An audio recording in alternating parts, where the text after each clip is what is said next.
Shalom Bapak Ibu yang terkasih. Kenapa kita harus membangun manusia rohani yang sehat, saudara? Karena keuntungannya itu bukan hanya sampai di dunia ini. Alkitab berkata, latihan badani itu terbatas hanya untuk di dunia ini saja. Kita nge-gym, kita sepedaan, ya itu bagus sekali. Tetapi hanya berguna bagi di dunia ini saja. Tetapi latihan rohani itu berguna sampai di masa yang akan datang. Kita menjaga kesehatan fisik kita itu baik. Ya, karena orang yang sehat tidak mudah kena penyakit. Ya, tetapi kita bertahan pun Alkitab bilang ya manusia itu hidup 70 tahun. Kalau lebih ya kebanggaannya sakit penyakit dan penderitaan. Tapi yang terpenting adalah yang harus kita bangun juga yang tidak kalah pentingnya, yaitu kesehatan manusia rohani. Kenapa? Karena kalau manusia rohani kita sehat, ya satu saat kita semua dipanggil Tuhan, kita mencapai hidup sampai pada kekekalan. Itu yang dikatakan bahwa latihan rohani itu berguna sampai pada hidup yang akan datang. Kalau kita bicara soal mati, saudara, maaf ya, saya masih tetap konsisten dengan pengajaran saya. Dari awal pandemi, saya selalu berkata, jangan terlalu takut berlebihan. Kalau belum waktunya mati, kita tidak akan mati, tapi jangan mencobai. Ya, kalau sudah waktunya mati, maaf ya, tidak usah tunggu kena corona. Bener nggak? Lagi duduk aja bisa mati, bahkan lagi tidur banyak yang mati. Orang tidur ngorok berlebihan aja mati loh, saudara. Makanya bapak-bapak yang suka ngorok hati-hati, harus makin berjaga-jaga itu. Ya, jadi saudara, saya percaya saya ini bintang 3 corona, saudara. Yang pertama saya kena di November awal 2020, 2021 kena lagi yang Delta, 2022 yang lalu kena yang Omicron. Jadi 3 varian saya rasakan semua. Memang dari awal dulu saya berdoa, mungkin doa saya itu agak sedikit nyeleneh. Ketika orang semua ketakutan, saya bilang gini, Tuhan, kalau Tuhan mau izinkan saya kena, enggak apa-apa, saya mau. Asal itu menjadi kesaksian bagi banyak orang. Karena ketika corona itu datang, orang-orang itu berpikir bahwa satu-satunya yang bisa mencabut nyawa mereka itu corona. Sehingga orang itu takut berlebihan karena dia pikir hidup matinya di tangan corona. Ya, tapi banyak yang meninggal karena corona. Itu sudah waktunya. Caranya lewat corona. Misalnya dia nggak kena corona pun mati serangan jantung. Jadi saudara nangkep apa yang saya sampaikan? Jangan sampai kita kegagal fokus sehingga kita berpikir bahwa penyebab kematian itu corona. No, mati hidup kita di tangan Tuhan. Kalau sudah waktunya, nggak usah tunggu kena corona, mati saudara. Duduk di sofa bisa mati. Makanya apa yang harus kita lakukan sekarang, lebih daripada hanya menjaga sekedar kesehatan fisik, mari jaga kesehatan manusia rohmu. Karena kalau rohani kita sehat, rohani kita kuat, kita bisa berkata, bagiku hidup adalah Kristus, mati adalah untung. Bilang amin. Mati adalah Siapa yang sudah siap mati? Angkat tangan yang sudah siap mati. Ya, tadi ngomong untung, amin, untung. Ditanya yang sudah siap mati, belum ada yang angkat tangan. Saya tidak tanya yang sudah mau mati loh. Yang saya tanya sudah siap apa belum? Goal dari seorang mengikut Tuhan itu adalah apa? Dia siap mati. Kalau saudara percaya Yesus terus saudara nggak siap mati, terus ngapain? Kapanpun saya dipanggil, saya siap Tuhan. Tapi kalau hidup saya masih berdampak hari ini, ya Tuhan masih kasih kita kesempatan. Karena kematian itu tidak pandang umur. Kalau saya bicara tentang kematian, saudara jangan cari-cari yang rambut putih ya. Saudara Malili kayaknya dia duluan ini. Rambut putih gini umur udah di atas 60, bentar lagi di absen. Syarat mati tidak harus tua. Syarat mati tidak harus sakit. Kalau sudah waktunya kita pulang, pulang, gak ada alasan. Daripada saudara tidak siap, lebih baik siap. Terus cara menyiapkan diri menuju kematian gimana, Bu? Di Jakarta banyak yang sudah beli lahan di San Diego Hills, beli lubang. Saya tanya sama teman saya, udah beli lubang, Bu? Udah, kami sekeluarga 5 orang, Bu, di sini. Pertanyaan saya, Ibu udah siap mati belum? Lubangnya udah, belum siap matinya. Terus ngapain Ibu beli lubang? Takut gak kebagian, soalnya kan tanahnya elit. Mati dikubur di tempat elit itu sesuatu yang, kalau saya nggak peduli saya mau dikubur di mana, yang penting cara hidup saya. Amin. Sudahkah kita mempersiapkan hidup? Ya, kenapa saudara kita harus membangun kesehatan manusia roh kita? Bukan apa-apa, karena kita semua lagi berdiri di antrian kematian. Bisa jadi sebelah kanan saudara minggu depan dipanggil. Lihat yang sebelah kanan, mumpung masih bisa dilihat. Yang sebelah kiri bisa jadi besok. Nah, ketawa kan, temannya mati aja diketawain. Jadi kita daripada tidak siap, mari kita menyiapkan diri. Bagaimana caranya? Bangun manusia rohmu sehat, kuat. Karena ketika manusia roh kita kuat, maka itu berpengaruh di alam nyata, saudara. Manusia fisik kita. Kenapa banyak orang terus jatuh bangun di dalam dosa? Karena manusia rohmu itu sakit. Waktu manusia roh kita sehat dan kuat, maka semua kita bisa lewati bersama dengan Tuhan. Kita bisa menjadi pelaku firman. Nah, hari ini saya akan membahas, kita baca sama-sama, apa sih ciri-ciri orang yang rohaninya itu sehat. Kalau ini terdapat dalam diri kita dan kita merasa kita masih sakit, mari kita bertobat. Amin. Ayo kita buka bersama Yakobus pasal yang pertama. Yakobus pasal yang pertama ayat yang ke-19, di situ dikatakan, judul perikopnya adalah pendengar atau pelaku firman. Orang yang rohnya sehat itu dia menjadi pelaku firman dan bukan hanya pendengar. Ayat yang ke-19 berkata begini di sana, saudara. Kita baca sama-sama, 1, 2, 3. Hai saudara-saudara yang kukasihi, ingatlah hal ini. Setiap orang hendaklah cepat untuk mendengar, tetapi lambat untuk berkata-kata, dan juga lambat untuk marah. Poin yang pertama, manusia rohmu sehat atau tidak, ada di sini. Setiap orang hendaklah cepat untuk dengar, lambat bicara, dan juga lambat untuk marah. Siapa yang cepat marah? Nggak usah angkat tangan. Di dalam hati saja. Ya, kalau saudara angkat tangan, saya suruh buka kolam baptisan. Baptis ulang, rendam 15 menit. Buka mata langsung di rumah Bapa di sorga. Ya, ini loh. Yuk kita lihat manusia rohani kita tuh sehat atau tidak. Orang itu kalau manusia rohnya sehat, rohaninya kuat, dia cepat mendengar, lambat untuk berkata-kata, juga lambat untuk marah. Kalau orang itu cepat berkata-kata, cerewet, apa-apa di komen, apa-apa diomongin, apa-apa marah, apa-apa gini, itu tanda manusia rohmu sakit. Siapa yang tiap hari marah-marah di sini? Nggak ada yang ngaku. Ya, bertobat saudara. Tanda manusia rohmu dewasa dan sehat. Ya, orang yang manusia rohnya itu sehat, dia nggak mudah marah-marah. Karena dia tahu amarah itu mengerjakan sesuatu yang tidak berkenan kepada Tuhan. Coba lihat ayat yang berikutnya, ayat yang ke-20 di sana dikatakan, kenapa? Sebab amarah manusia tidak mengerjakan kebenaran di hadapan Allah. Kita marah aja itu sudah dosa, saudara.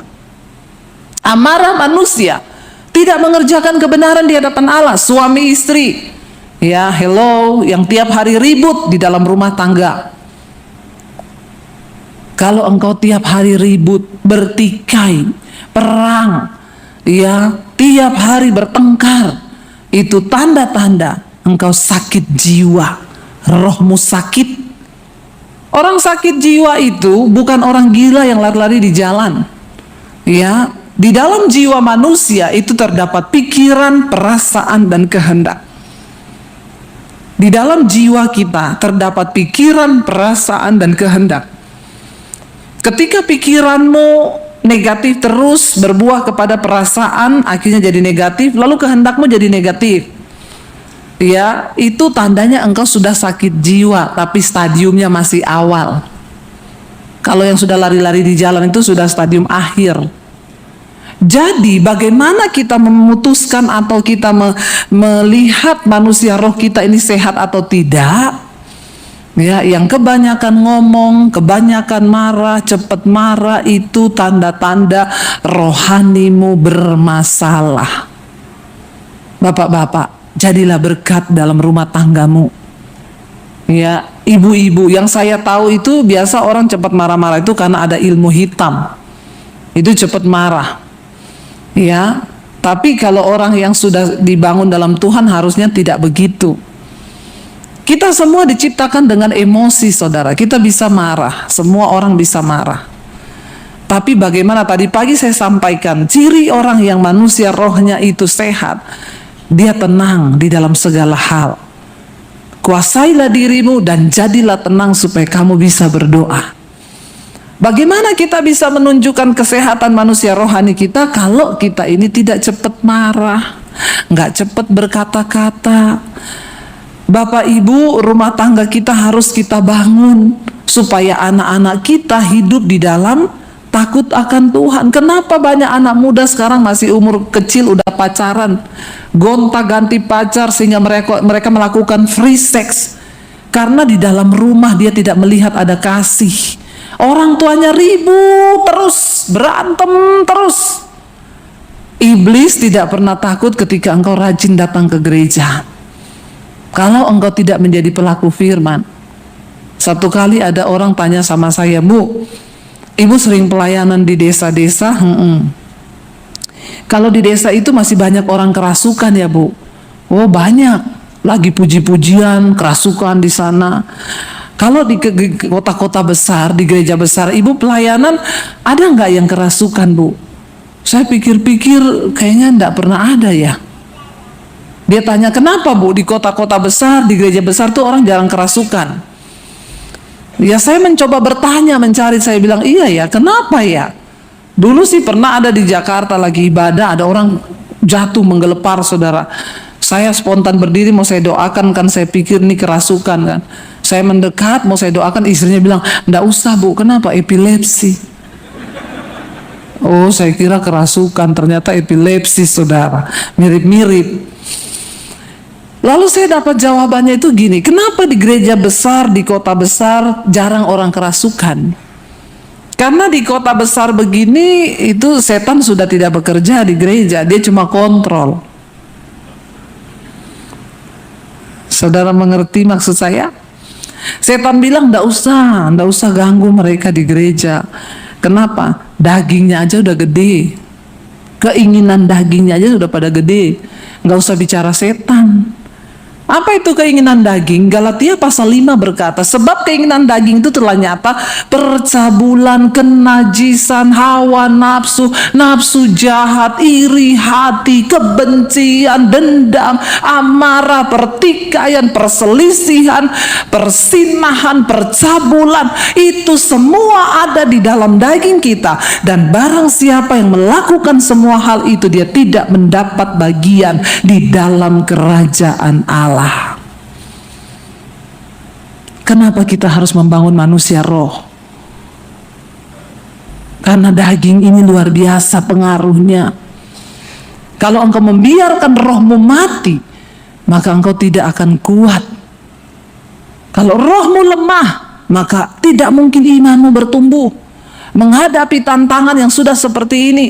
Makanya sering kali saya lihat orang Kristen di gereja hebat. Kalau nyanyi kita buat iblis gemetar. Sampai di rumah iblis buat kita gemetar. Nah, itu yang terjadi. Ya, karena apa? Manusia rohmu sakit. Kalau manusia roh kita sehat, sudahlah. Marah-marah itu boleh, tapi nggak usah lama-lama. Ya, punya komitmen. Saya sama suami dari awal menikah kita punya komitmen, berantem 5 menit cukup. Susah nggak? Susah banget. Ya, tetapi karena kami mau berkomitmen kepada firman, ya terjadi. Kadang saya yang masih marah, suami saya bilang, udah lebih 5 menit loh. Ayo doa, saya bilang, enggak. Mana Tuhan dengar doa orang yang marah-marah? Dia bilang, makanya enggak usah marah. Ayo kita berbaikan. Dia pegang tangan saya, kita berdoa. Coba kalau ada salah satu, ya kadang juga saya yang duluan, ya enggak usah marah-marah lah, saya ngapain sih kita ini marah-marah, iya ya. Bukan berarti kita hamba Tuhan nggak pernah marahan. Pendeta juga manusia, punya rasa, punya hati, jangan samakan dengan pisau belati. Siapa bilang pendeta nggak bisa marah? Bisa. Bisa terjadi salah paham, bisa berantem, bisa, iya.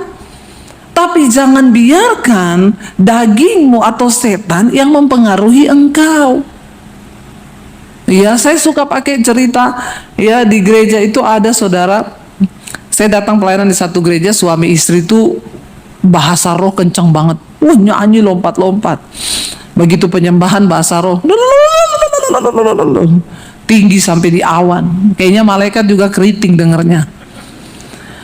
Ya, waktu saya pulang salaman, suaminya itu ada bekas luka di pipi. Jadi waktu salaman saya tanya, Pak, itu pipi kenapa dicakar istri ya? Saya ini bercanda. Tiba-tiba dia terdiam 1000 bahasa. Dia bilang, ibu tanya deh sama istri saya. Itu istri saya. Pak, jangan ngomong iya loh. Tanya aja bu sama istri saya. Padahal ini tadi bahasa roh kenceng nih. Saya panggil istrinya, bu, ini pipinya bapak luka, ibu cakar. Istrinya bilang, ya tanya sama suami saya bu, kenapa? Jadi benar ibu yang cakar. Iya, dia yang mulai duluan, rambut saya dijambak. Haleluya ya saudara. Bahasa roh tinggi nih. Makanya ya jangan kita ini jadi orang Kristen yang cuma jago kandang. Kekristenanmu itu terlihat ketika engkau keluar dari pintu gereja. Kenapa? Di sini nggak ada yang marahan, nggak ada yang berantem kan? Kudus semua duduk, nggak ada yang merokok, nggak ada yang mabok, kudus semua.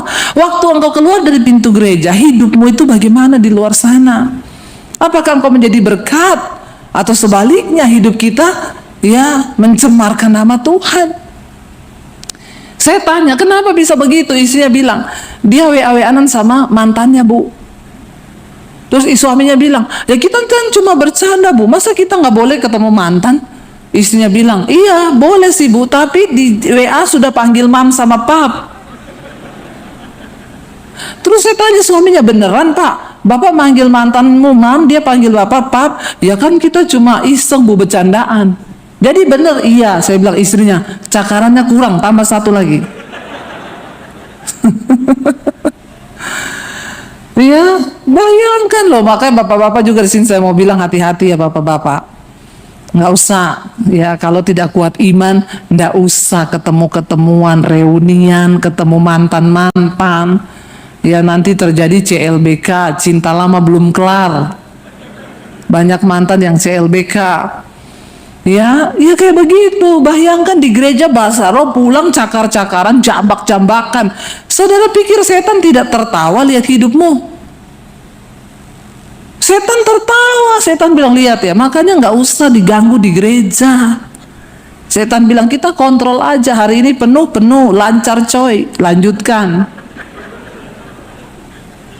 Hidupmu waktu keluar dari gereja ini kayak apa di luar? Ya, apakah engkau jadi orang yang gampang marah, gampang tersinggung sehingga ya itu menandakan bahwa rohanimu itu masih begini? Ya, tidak sehat, rohanimu sakit. Lalu yang berikutnya di sana dikatakan apa saudara? Ayat yang ke-21.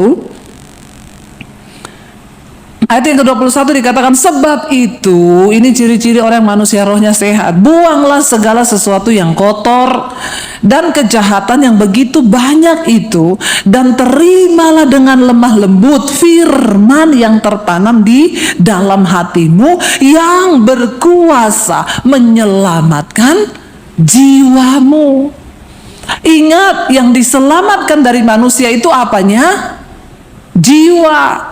Waktu kita mati, roh kembali kepada Allah Bapa yang mengaruniakannya. Karena roh itu adalah gambar diri Allah dan diri manusia. Tubuh ditanam di tanah kembali menjadi tanah, tetapi jiwa kita yang akan dihakimi. Makanya Yesus berkata kepada murid-muridnya, jangan kamu takut manusia yang hanya berkuasa membunuh tubuh, tapi tidak berkuasa membunuh jiwa. Takutlah kepada Bapa yang berkuasa membunuh tubuhmu dan juga jiwamu di dalam neraka. Nah, kalau kita menyadari jiwa ini nanti yang akan dihakimi, tadi sudah saya sampaikan, di dalam jiwa manusia itu terdapat apa? Pikiran, perasaan, dan kehendak. Ini yang dapat membentuk perilaku dan karakter perbuatan kita. Makanya ibu-ibu jangan terlalu alay, lebay, baper, koper, bagasi. Apa itu baper? Bawa perasaan. Koper, korban perasaan. Bagasi, bahagia nggak, sedih, iya. Ya, baper. Dilukai sedikit, sakitnya sampai meradang. Hei, Alkitab bilang, kalau engkau mau manusia rohmu itu sehat, buang segala sesuatu. Yang pertama, yang kotor. Saya tidak perlu menjelaskan apa itu yang kotor. Kenajisan, percabulan, perselingkuhan, homoseksual, lesbian, segala dosa yang dapat membuat kita kehilangan keselamatan. Tapi banyak orang Kristen bilang begini, loh Bu, kan sekali selamat itu tetap selamat. Kita diselamatkan bukan karena perbuatan baik kita loh Bu, karena kasih karunia. Iya, pertama kali Tuhan selamatkan saya waktu saya mau bunuh diri. Saya hidup dalam lembah dosa, sehingga akhirnya ujungnya itu berakhir pada kekecewaan, baper, koper, bagasi, pengen mati, bunuh diri. Lalu Tuhan datangi saya secara pribadi. Saat itu saya belum bertobat, masih kotor. Tuhan menyelamatkan saya bukan karena kebaikan, tapi karena kasih karunia. Di awal kita diselamatkan, iya, karena kasih karunia. Tetapi setelah engkau menerima karya keselamatan itu, Alkitab berkata, kerjakanlah keselamatanmu dengan takut dan gentar. Karena siapa yang bisa membuat keselamatan itu hilang? Kita.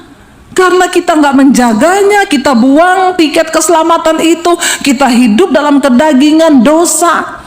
Jiwamu tidak diselamatkan karena kemauanmu sendiri. Makanya hari ini firman ini berkata, buang semua yang kotor. Ini cara kita mempersiapkan hidup menuju kekekalan, kematian. Dikatakan buang semua yang kotor, yang najis, yang suka-suka selingkuh, ya, yang jadi pelakor. Jangan rebut suami orang. Ya, masih banyak di sana yang masih lajang, yang masih belum menikah, jomblo.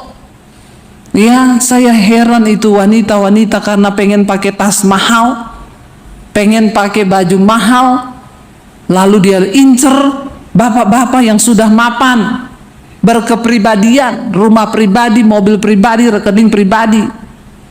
Yang lucu, bapak-bapaknya mau, padahal bapaknya udah tua.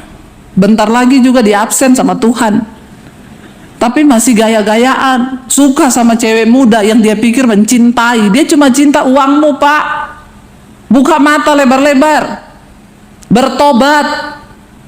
Saya nggak tahu nih khotbah saya terlalu keras atau tidak. Biarin aja, nggak diundang juga nggak apa-apa. Udah mau kiamat ini. Udah nggak usah dengar khotbah yang enak-enak. Ya, bertobat saudara. Hargai karya keselamatan Tuhan di kayu salib. Bagaimana cara kita menghormati pengorbanan yang begitu mulia? dengan engkau hidup dalam pertobatan. Buang semua yang kotor. Ya, kadang-kadang bapak-bapak itu nggak tahu diri. Waktu masih miskin, yang suka sama dia istrinya. Berjuang sama-sama dari menuju ke nol. Dari nol mulai ada plus. Begitu sudah diberkati, tertarik sama perempuan muda yang katanya cinta sama dia. Ingat ya bapak-bapak, sekali saja Tuhan cabut nyawamu, mati kau, binasa. Sudah nggak usah khotbah yang enak-enak sekarang. Makanya ibu-ibu telepon saya, Bu, suami saya selingkuh terus, doakan Bu. Sudah Bu, saya doakan Tuhan jamah suamiku, ganti doanya, jangan begitu. Apa Bu doanya? Tuhan hajar suamiku. Nggak apa-apa Bu Debbie doa gitu, nggak apa-apa. Saya yang tanggung jawab. Nggak dosa ya Bu, enggak. Karena Tuhan menghajar itu membawa orang pada pertobatan. Nggak lama kemudian HP saya bunyi dari suaminya. Ini pendeta Debbie Basir? Iya. Pendeta macam apa kau? Macam ini. Kenapa? Ibu itu pendeta macam apa ngajari istri saya berdoa Tuhan hajar suamiku. Pak, Bapak jangan terlalu GR dihajar Tuhan ya Pak. Alkitab berkata Tuhan menghajar orang yang dikasihinya dan dianggapnya anak. Kalau Bapak masih dikasihi Tuhan, masih dianggap anak, nggak mati langsung, kena stroke dulu. Ya, tapi kalau Bapak sudah tidak dianggap anak sama Tuhan, udah tidak dikasihi, langsung mati lupa. Langsung teleponnya putus, nit. Ayo kita mengerti saudara. Jadi Kristen yang benar tuh kayak apa? Makanya bangun manusia rohmu, baca Alkitab, dengar firman. Sekarang ada YouTube. Ketika engkau lemah, dengar khotbah supaya rohmu kuat, engkau bisa mengalahkan keinginan daging. Karena firman Tuhan berkata, barang siapa hidup menurut daging, dia tidak mungkin berkenan kepada Allah dan tidak akan masuk dalam kerajaan Allah.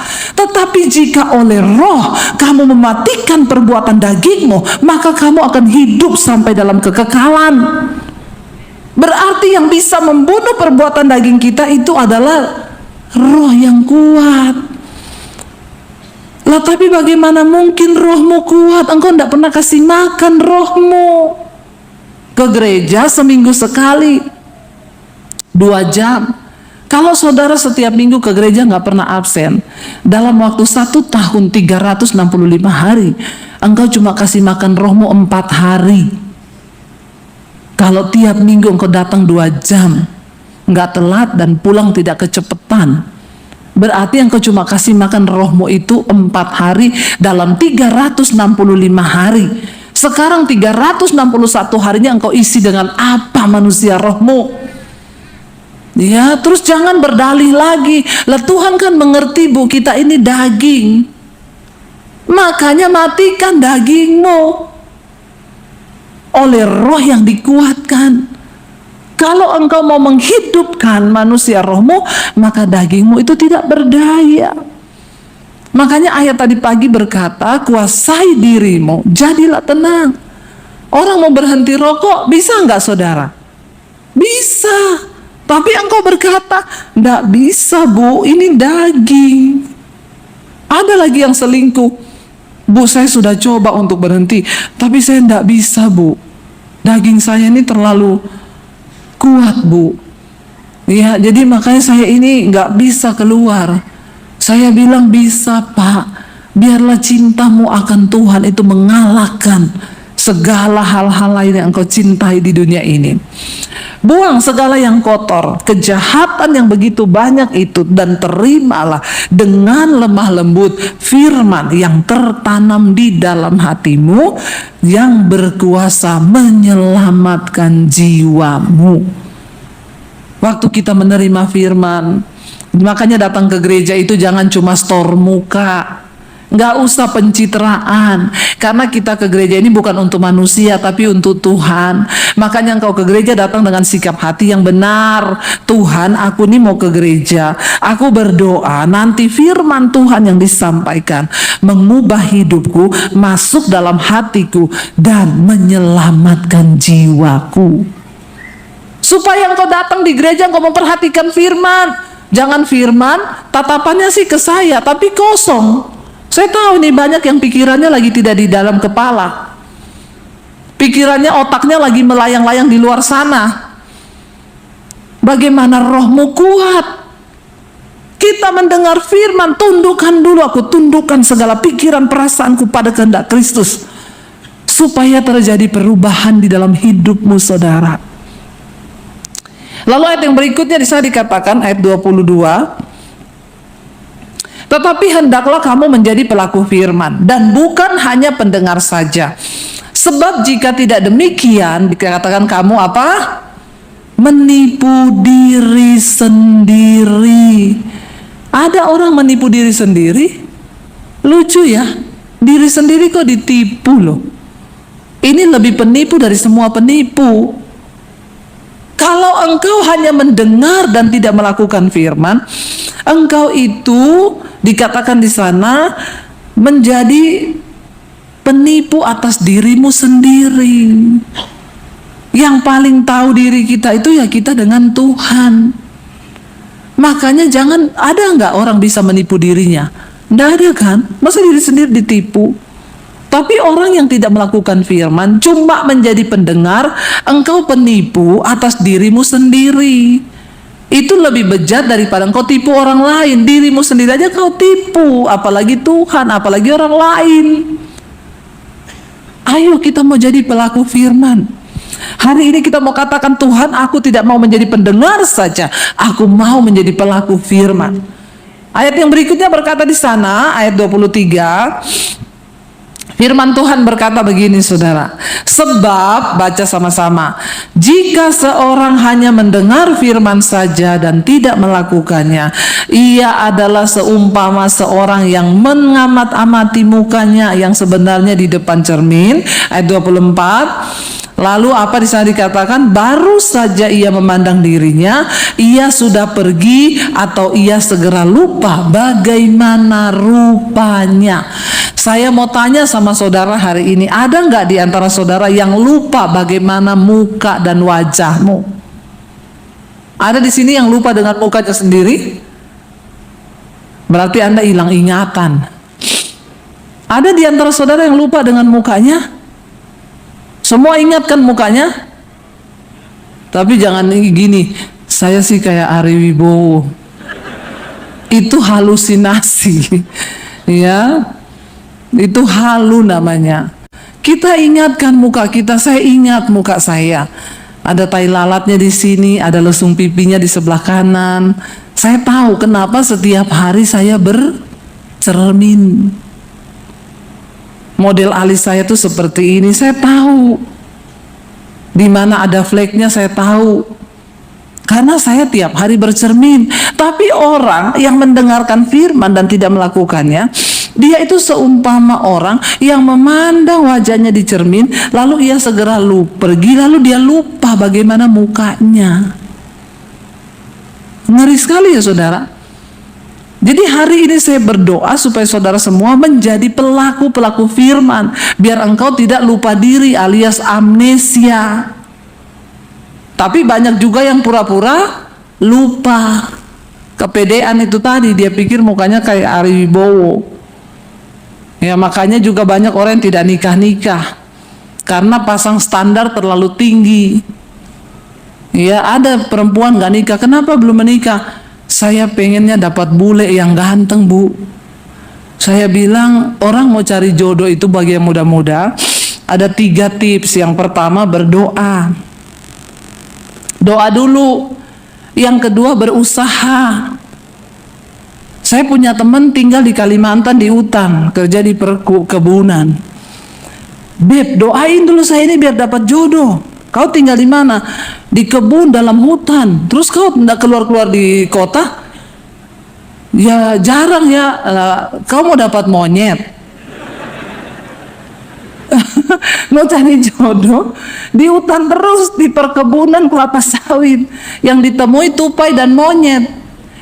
Kalau mau ketemu jodoh, lu usaha minggu ke kota, ke gereja. Di gereja kau ketemu orang, ketemu perempuan. Bagaimana mungkin kau bisa ketemu kalau tidak ada usaha? Oh gitu ya, iya deh, oke kalau begitu. Nah kalau di kebun terus yang ditemui, nah monyet. Lalu yang ketiga yang paling penting itu setelah berusaha, berdoa, yang ketiga bercermin. Kenapa saya bilang bercermin? Kalau wajahmu itu SNI, ya ngerti SNI ya? Standar Nasional Indonesia. Ya sudah kayak begini kita hidungnya rata-rata. Yang penting ada lubang 2 menghadap ke bawah. Itu sudah puji Tuhan haleluya 12 kali. Ya itu sudah normal, tidak usah dioperasi. Kecuali lubangnya menghadap ke atas. Itu harus dioperasi, bukan apa-apa. Kalau hujan masuk air mati. Ya, jadi kalau sudah standarnya begini, tidak usah terlalu mimpi mau dapat yang kayak bule, hidungnya mancung. Makanya kau tidak nikah-nikah, karena standarmu tuh terlalu tinggi. Padahal kau sendiri SNI, kau pasang American Standard, nggak masuk.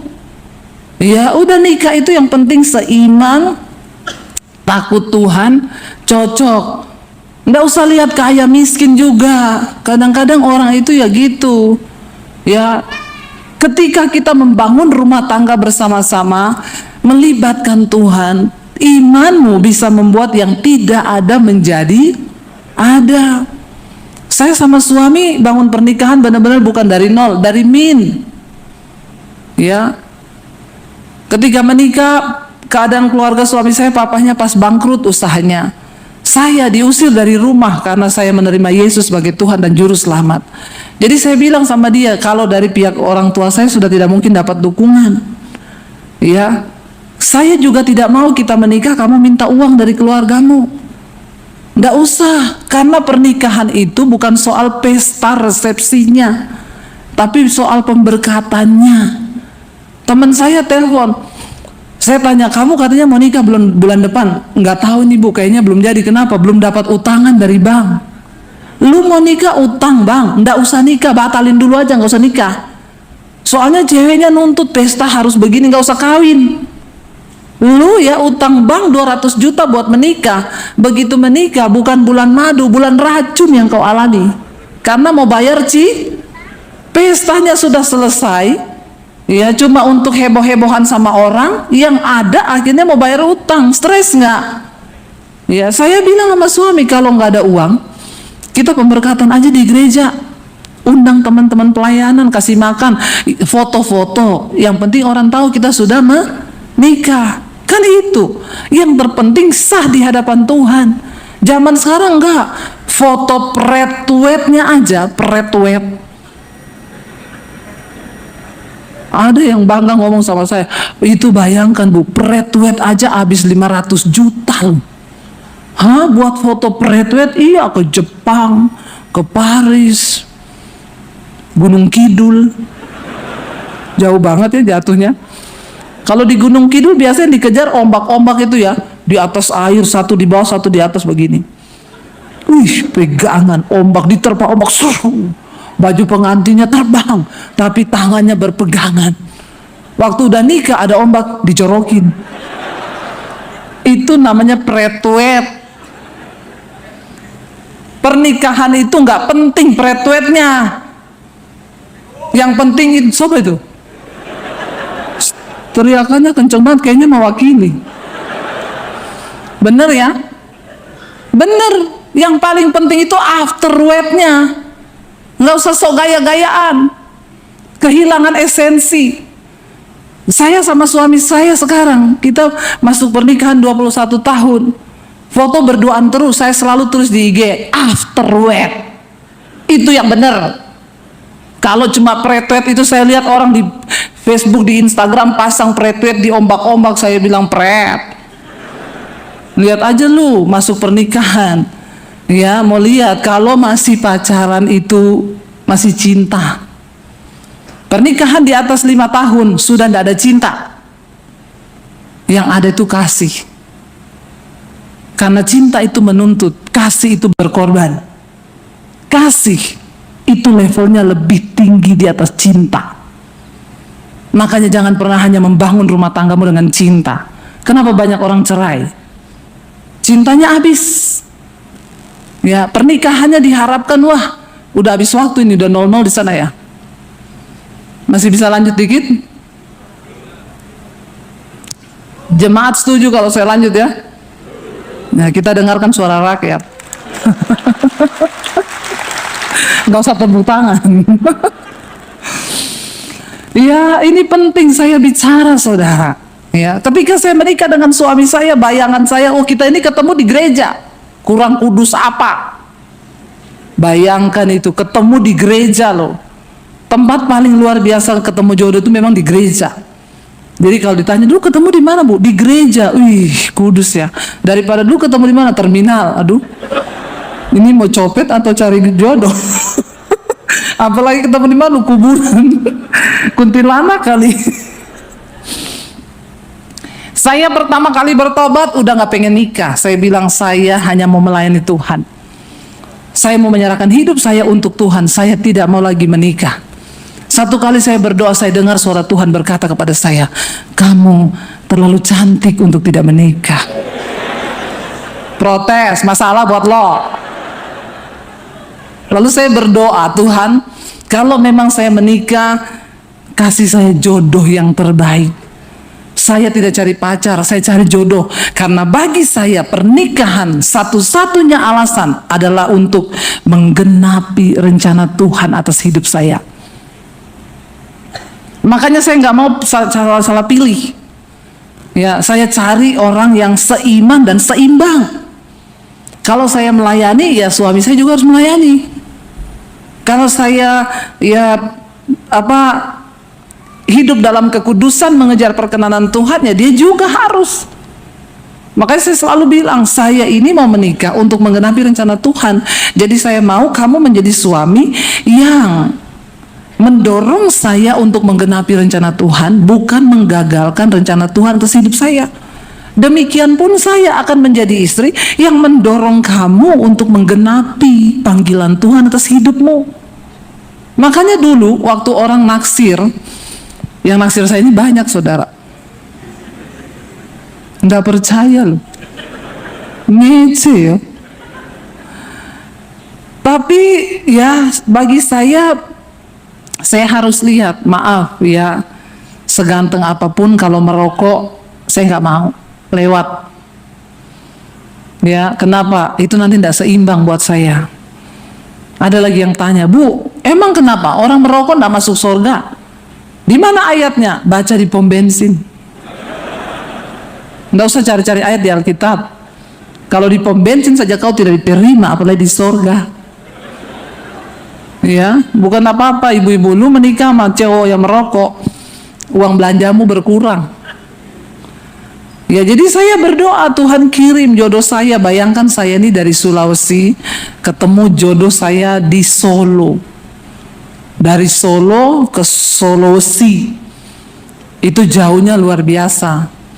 Ya, saya berharap ketika membangun pernikahan, wah rumah tangga kita pasti luar biasa. Ketemunya di gereja. Dia pelayan Tuhan, saya pelayan Tuhan. Dalam hati saya ini pasti kalau berantem, haleluya, hosana. Bayangan saya.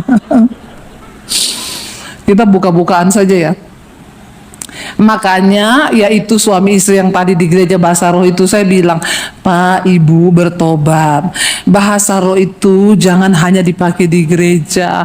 Waktu berantem pakai bahasa roh. Jadi waktu mau emosi tunjuk, memang kamu dasar itu bagus itu, setannya lari. Jangan di gereja lu hebat bahasa roh sampai tingkat langit ke-7, di rumah lu jambak-jambakan. Kristen macam apa begitu? Jadi akhirnya ketika kami menikah, saudara, proses demi proses terjadi. Ya, waktu pertama kali nikah aja kita dari segi bahasa tuh sudah beda. Suami saya Solo. Orang Solo itu ekspresinya kurang. Dia seneng kita ndak tahu, diam aja, dia marah juga diam aja.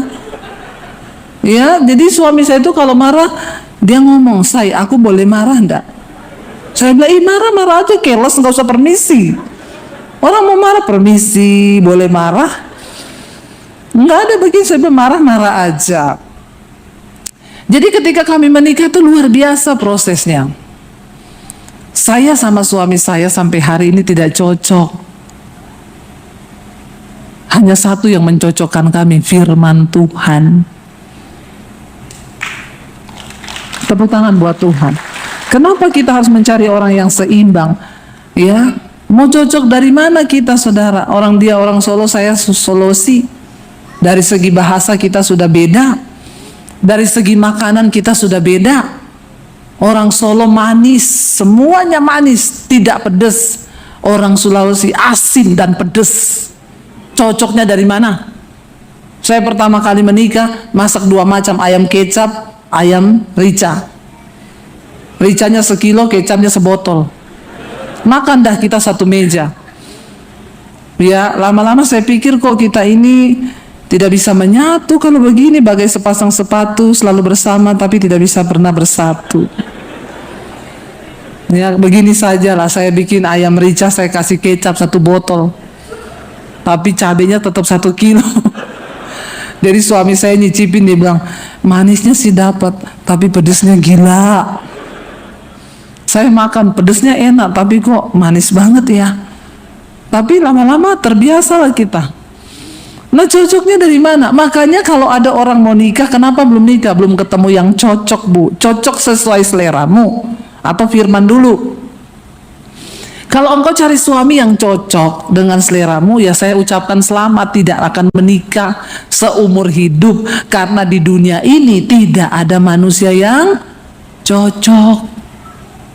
Tidak ada manusia yang cocok.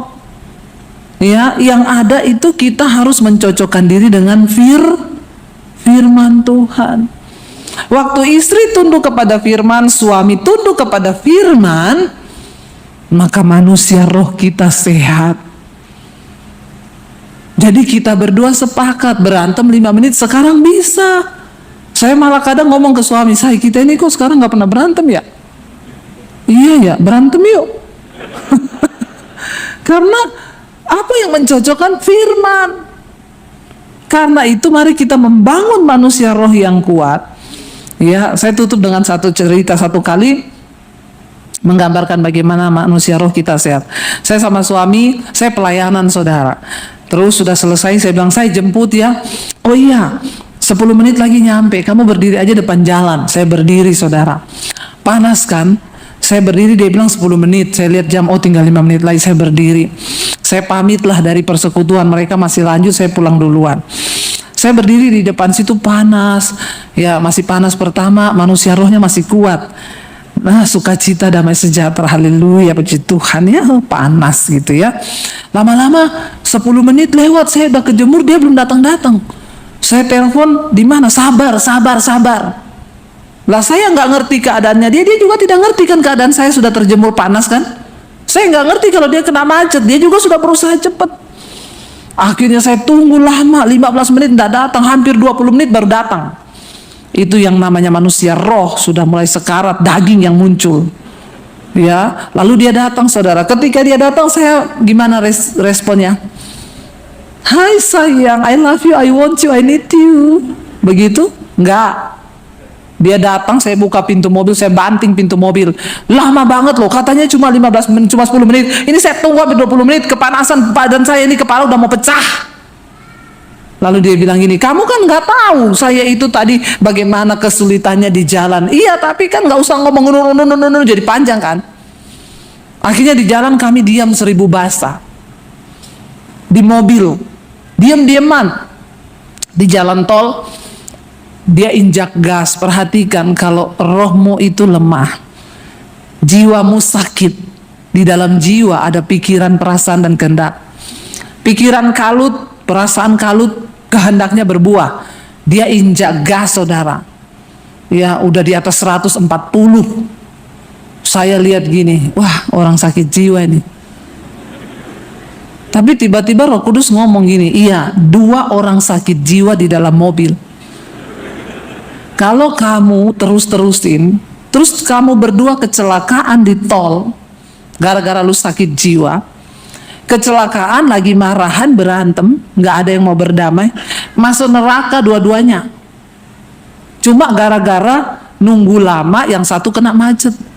Lalu Roh Kudus ngomong sama saya, berbaikan sekarang. Sudah lebih dari 5 menit ini, diam-diaman di mobil sudah 15 menit lebih. Saya dalam hati nggak mau, kan dia yang salah. Harusnya dia dong yang minta maaf. Dia juga diomongin Roh Kudus gitu, dia juga ngomong, kan dia yang salah, bukan saya. Capek nggak Roh Kudus? Roh Kudus bilang capcay deh. Kesini ngomongnya itu, kesini ngomongnya juga itu. Memang dasar sakit jiwa ya. Lalu Roh Kudus kuat di hati saya, cepet. Ya kalau terjadi apa-apa karena dia nggak pernah nyetir seperti itu. Tapi karena marah, rohnya sakit, jiwanya sakit, jadi berbuah kepada perbuatan. Akhirnya dia nginjak gasnya. Itu saya pikir, iya juga nih kalau tabrakan atau kita senggolan sama mobil kayak gini nggak sampan ngerem, mati nih berdua. Roh Kudus bilang, sekarang minta maaf, berbaikan. Saya tangannya dia itu kan di sini ya, di porsnelen. Roh Kudus bilang gini, angkat aja tanganmu, taruh di atas tangannya dia, nggak usah ngomong, dia udah tahu itu mau berdamai.